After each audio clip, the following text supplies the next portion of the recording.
Connor McDavid is a Canadian professional ice hockey center and a captain of the Edmonton Oilers.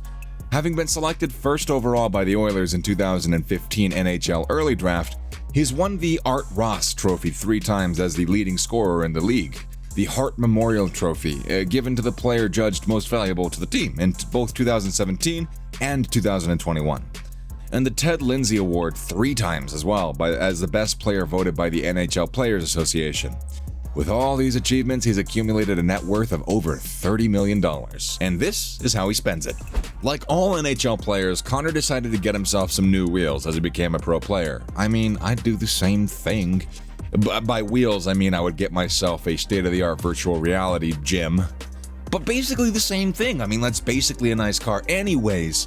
We all would, because there's no point in having all that money and not enjoying it. And if there's one thing Connor knows, it is how to spend his money.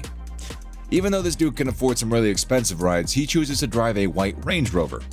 If you've ever seen the Range Rover SUV, you will know that the car combines simplicity and luxury, and also style in the best way possible. With a price tag of almost $200,000, this beauty on wheels comes with a supercharged V8 engine giving out 370 horsepower. Connor McDavid doesn't actually show off the car that much. He chooses to keep a low profile instead, unlike his play on the ice. He's also got a really expensive customized Ferrari supercar. It's embellished with the Edmonton Oilers logo and his jersey number 77.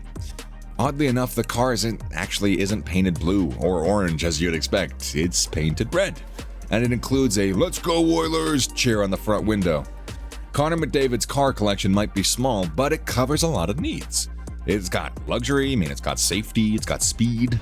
Connor might be a very private person, who isn't? But when he opened the doors of his house to the Architectural Digest for a tour, he showed a lot that was, desirable. Envy-worthy, if you will. However, a lot of people commented that the house lacked colors, as it was mostly painted black, white, and gray. This ultra-modern mansion is located in Alberta, Canada, and costs about $3.9 million. It's situated in the upscale Parkview gated community, which the home boasts panoramic views of the river valley. It's just extravagant. It's this magnificent 3-story house with several amenities like a basketball court, an expansive wine cellar. Other features include a sunroom with a center fireplace, also a patio with a hot tub, a swinging chair or 2, and a game room and a bar to top it all off. And also in the basement next to the bar lounge, they added a sports court. Yeah, in the basement they added a court for sports, where Connor spends most of his time rollerblading. This home is very minimalistic and modern, with television sets hidden in unexpected places. He and his girlfriend actually like this setting. She works as an interior designer and actually runs her own firm. She helped pick out almost all the furniture in the house, which took 2 years to complete, by the way. But by 2019, Connor and his girlfriend had moved in, and they were now living in their cozy cocoon. In the Oilers' final game of the 2018-2019 season, Connor was tripped up by Calgary Flames defenseman Mark Giordano and flew into the goalpost. It was evident that something was wrong with Connor, and shortly after, it was confirmed that he suffered a torn PCL in his knee. However, it actually wasn't known the depth, the seriousness of the issue, at the time at least, and he was forced to make a very tough decision that summer. He could either undergo surgery, which was the safer route, and be forced to miss the entire 2019 to 2020 season, or he could basically rehab the injury, which had never been done by an athlete before, and risk taking away his blazing speed. In the end, he chose the second option and recovered much quicker than anybody could have anticipated.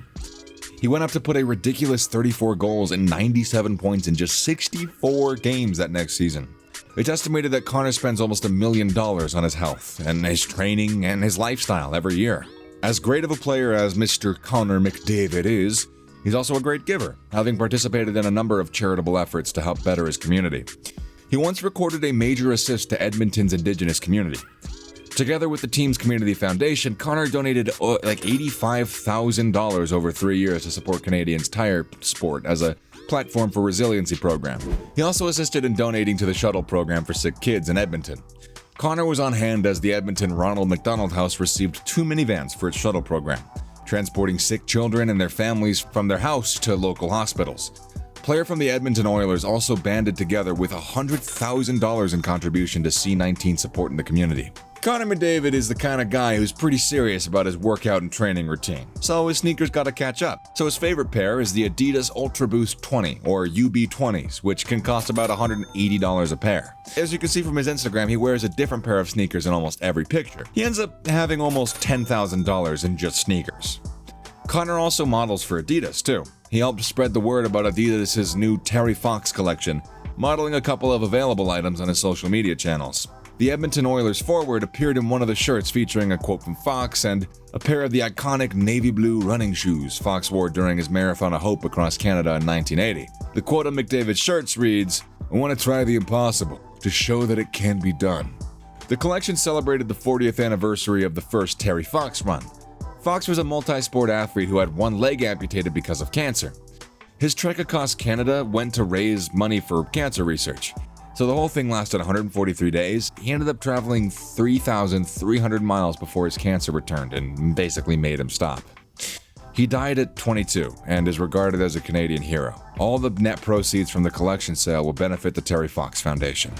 Connor McDavid is just a genuinely interesting person, and there's so much fun stuff about his life that you probably haven't even heard of. We know that Connor McDavid is an amazing hockey player, but what you don't know about him is that he actually started ice skating at the young age of 3, before he started playing hockey like a year later. Usually kids are meant to be at least 5 before joining, but his parents lied to get him in. At the age of 6, the Hockey Association in his hometown wouldn't let him play in his age group, or above his age group. So instead of having him play at a lower level, his parents ended up enrolling him in a team nearby, in Aurora, where he played against players as old as 9. Connor later joined the York Simcoe Express, which was a team in Aurora, Ontario, which was coached by his father, Brian. The team went on to win 4 Ontario Minor Hockey Association championships. Having grown up and played hockey in Toronto, he was granted exceptional player status by Hockey Canada, which allowed him to play Major Junior 1 year early, and with that, he joined the Erie Otters of Ontario Hockey League and spent 3 years with the Otters before the Oilers selected him for their first overall in the 2015 NHL entry draft. Internationally, Connor played for the Canadian national junior team at 1 World U18 Championship and also 2 World Junior Championships, and for the senior team at 1 World Championship, winning a gold at every level. He's widely regarded as the best player in the NHL by most fans, as well as by his peers. Interestingly, Connor McDavid is a huge Maples fan. Growing up in Ontario, Connor became a fan of the Toronto Maple Leafs at a very young age. The now 25-year-old said before being drafted that being selected by the Maple Leafs would have been a dream come true. As we all know, the Oilers won that draft lottery, and while all the Leafs fell to 4th and got a great player of their own in Mitch Marner. Another interesting fact is that Connor is the youngest captain in NHL history. After being selected in the 2015 NHL draft, everyone should basically know that he would become a fantastic player. It seems like the organization knew that, as well as when they named him captain in the first season. Connor became basically the youngest man in NHL history at 19 years and 266 days. Which is a title that actually still holds to this day, to this very moment, and will probably still hold for a while. While some have continued to question whether he was too young to be given the Big C, it's very clear that he was full of respect, or that he has the full respect of all teammates that he's made over 7 seasons with the Oilers. We should also mention that Connor might be superstitious, just like a lot of hockey players. Some people have noted that he wears like lucky underwear, and he also listens to the same music before every single game, takes the exact same number of shots per day, packs his bag the exact same way, parks in the same spot, all the same. And more, too. So there was a story about how he asked his mom to sit in the back seat of the car once because his team had won a big game their previous outing, and he was sitting in the front seat of that way to the contest. So he was concerned about altering the pattern because that might superstitiously affect things. We'll assume that he's not nearly as superstitious now, but he might still be a little stitious. But most professional players have their things, you know. On another topic, his mom wanted him to be a skier, while his dad helped develop his hockey career. Interestingly enough, his mother was hoping he'd actually take up another sport. Early on, Connor's mom, Kelly, didn't really believe that he would turn into the phenomenon that he wanted to become, and she wanted him to get into skiing. However, skiing just really didn't stick for him. So skiing didn't stick for him. He wanted to spend every hour playing hockey, and eventually, Kelly realized she just wasn't going to get Connor away from the ice, doing what she wanted to do on the ice. From that point on, she was super supportive of the hockey aspirations, and that's it. So thank you for watching how Connor McDavid spends his millions, and I'll see you later.